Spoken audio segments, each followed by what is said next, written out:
am Mariana Ranis Engano, BSES 1A. So, na-adre si Sir. Verlan Mendez.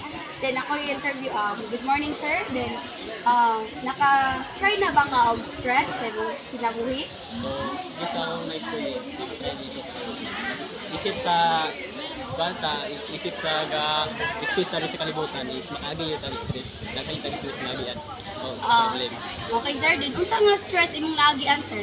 So, daghan yung stress na agian. Ako'y short-term stress o long-term stress. So, akong short-term stress, mao ni siya kanang pag-ula na akong mga online games, may stress ko sa online games. O kanang pong kanang sabay ko sa umama, na mga sabay yung mama, is ipag ka, may stress mo ka.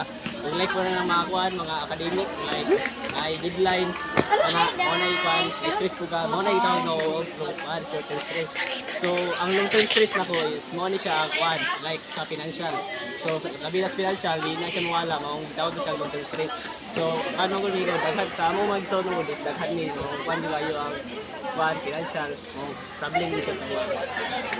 Okay sir, then di unsa nimo pagpapag mong mga stress, di unsa nimo pag-handle? So, pag-handle sa akong stress is, siguro na ako halugilor na ako sa akong mga friends, amiga, tapos, like, kanang itawag like, kung makakuyog ko sila ha, or kanang makipag-storya ko sila, magbanding-banding, bitaw, malimtan nyo yung mga problema, bitaw, kung kayo stress, malimtan, tapos, ginana na ako like, ako rin gilingaw-lingaw akong ginamuhi, like, mabi ang hilig kong mag-joke sa uban, so, kanang ilaw, palimtan ako. Thank you sir.